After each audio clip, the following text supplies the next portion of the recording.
Good morning. आम्ही आता आहेत हानलेला. प्लॅन तर असा होता, काल आम्ही स्टार गेजिंग करणार होतो, बट क्लाउड होतं आणि त्याच्यामुळे काही बघता नाही आलं, तर तो एक प्लॅन फ्लॉप झाला. आणि आजचा प्लॅन होता उमिंगला टॉप क्लाइंब करायचा, बट आमचे दोन व्यक्ती थोडेसे एकदम डाऊन झाले ऑक्सिजन लो असल्यामुळे. ऑल्तो आमच्याकडे ऑक्सिजन कॅन होता, आम्ही त्यांना ऑक्सिजन देऊन बेटर फील करत होतो, बट स्टील त्यांची कंडिशन नाही की वरती जाऊन येऊ शकतो आपण. तर आम्ही ठरवलं उमिंगला पास स्किप करूया आणि will head back to Manali via Jispa. तर आज आपण बार्लाच्या पास करू. सो ऑलरेडी आम्ही थोडं लेट चाललो आहोत. 7ला निघणार होतो, ऑलमोस्ट 8:45 झालेत, 9ला तरी निघूया. तर आम्ही ऑलमोस्ट गाडी सेटअप रेडी झालेला आहे. तुम्ही बघू शकता आम्ही एवढं लगेज कॅरी केलं आहे 5 माणसांचं. असे bottles, additional shoes, waters, bed setup, मिक्रेस्ट, charging cables, net, goggle holders, books, tumblers, hot water, pee safe for ladies. Front setup दाखवतो. इकडे सगळं आपलं tyre kit, fire kit, towing hook, additional chappals, mobile holder, neck rest for both driver and co passenger, lumbar support. तर अशा प्रकारे आपली गाडी setup आहे. बघा आमचे 2 फ्लॅप्स डॅमेज झालेत, फ्रंट अँड रिअर. हे दोन्ही राईट साईडचे डॅमेज झालेत. इतका ऑफ रोड होता.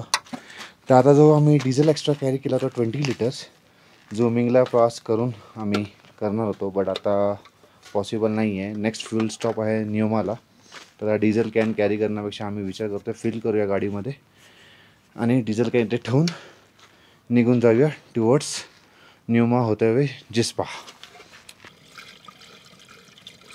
खूप बेस्ट फन आला हा. ह्याला एक नेट पण आहे आतमधनं, तर काही डेब्रीज असतील, काही ह्युमन एलिमेंट असतील, ते पास होणार नाही.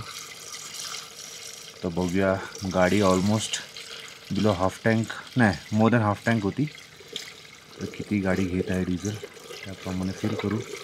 उगाच ॲडिशनल वेट कॅरी करण्यापेक्षा विचार केला इकडेच फ्यूल अप करू आणि ठेवून देऊ कॅन. बाय द वे हा कॅन 20 लिटरचा आहे. 150 रुपीजला आम्ही घेतलेला. तर फायनली डिझेल फिलअप कंप्लीट. तर असं म्हणलं जातं कधी कधी काही प्लॅन्स आपल्याप्रमाणे चालत नाहीत. जसं सुरुवातीला आमच्याबरोबर झालं, श्रीनगर पठाणकोट क्रॉस करता नाही आलं, तर आम्ही अंबाला मार्गे मनालीला आलो, मनालीवरनं लेहला आलो.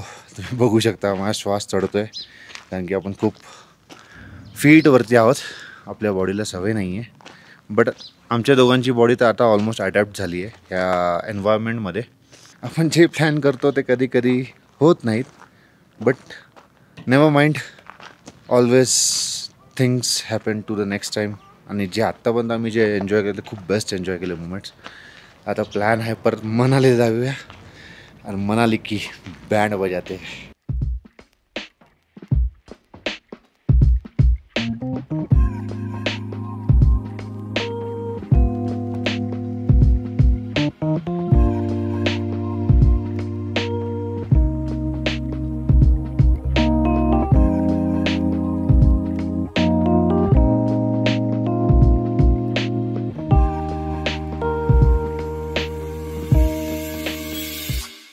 त्याचा प्लॅन असा आहे की इकडनं आम्ही माहे ब्रिजवरनं पुगा थ्रू डेब्रिंग, आणि मग डेब्रिंग होते हुए आम्ही बाहेर पडणार केलॉंगला.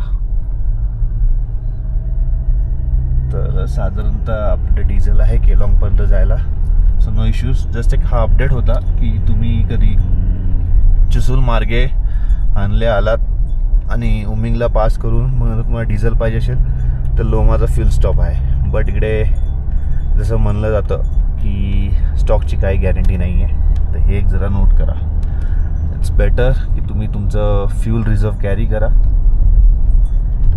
तेच बेस्ट राहील.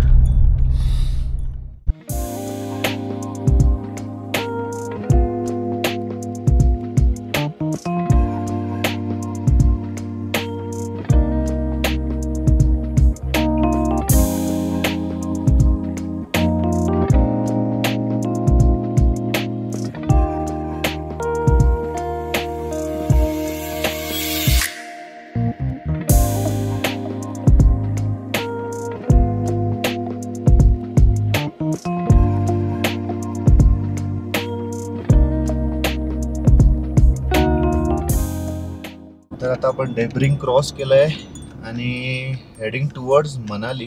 मनालीच्या आधी आपल्याला पांग अँड सारचू लागेल. मनाली इथनं 295 किलोमीटर आहे आणि आत्तापर्यंत रस्ता स्मूथ होता. माहे ब्रिजपासून ते डेब्रिंगपर्यंत कम्प्लिटली न्यू रस्ता त्यांनी बनवला आहे, जेणेकरून आपण खूप लवकर आलो. आणि आता हा रस्ता कसा आहे बघूया. आजचा टार्गेट आम्ही मनाली ठेवलं आहे. तर आणि इकडे आपल्याला बरेचसे पासेस बघायला भेटतील. Nakeela pass, Baralacha pass. आपण स्लोली हेड करू, काही घाई नाही आहे. आजच्या टार्गेटप्रमाणे आपण रीच करू.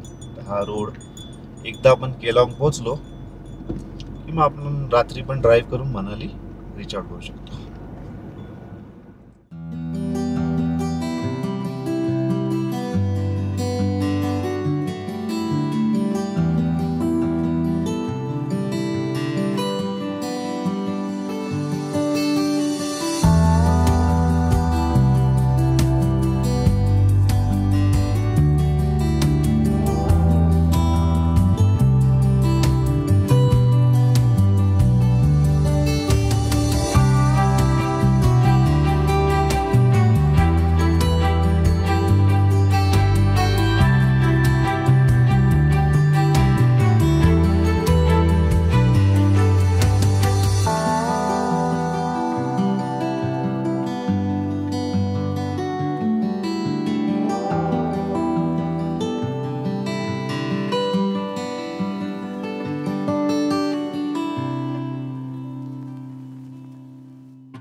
हो कल्याण, काय बोलता? डोंबिवली. चला जय हिंद.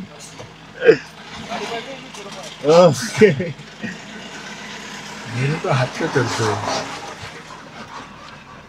क्या बात है.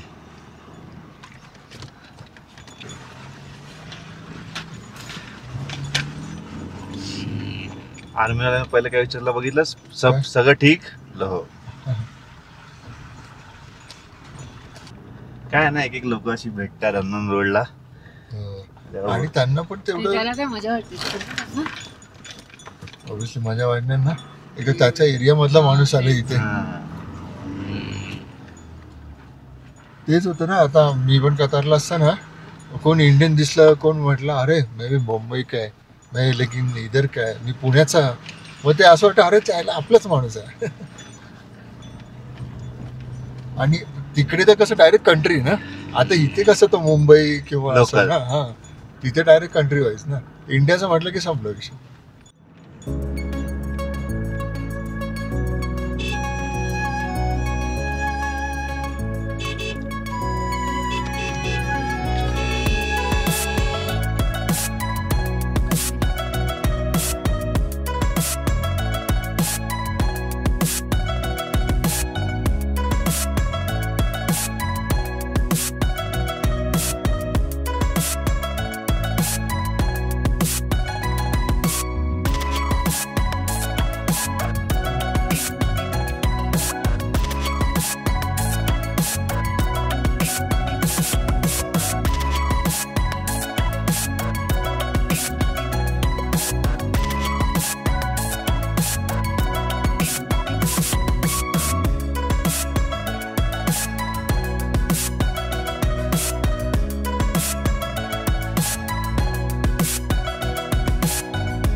स्टोरी अशी आहे, 1999च्या टायमाला ट्रक ड्रायव्हर त्याचा क्लीनर वरती लोडेड ट्रक माल घेऊन चाललेला गावी, म्हणजे वरच्या गावांना. आणि तो 12च्या क्रॉस करून ह्या क्रॉसला आला आणि असं झालं की त्याचा ट्रक बंद पडला चढता चढता. आता बर्फाने पूर्ण भरलाय रस्ता.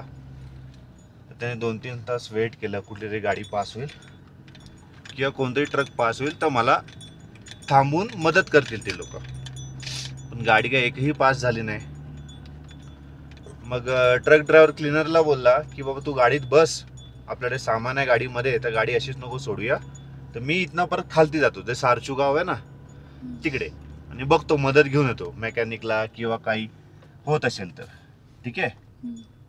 आता बर्फाचा सीझन, तो खालती पोचला, रस्ते बंद झाले बर्फानी,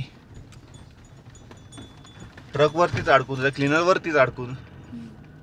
क्लीनर गाडीतच बसलाय, त्याला वाटलं मालिक घेऊन येईल, हेल्पर किंवा कोणातरी मदतीला.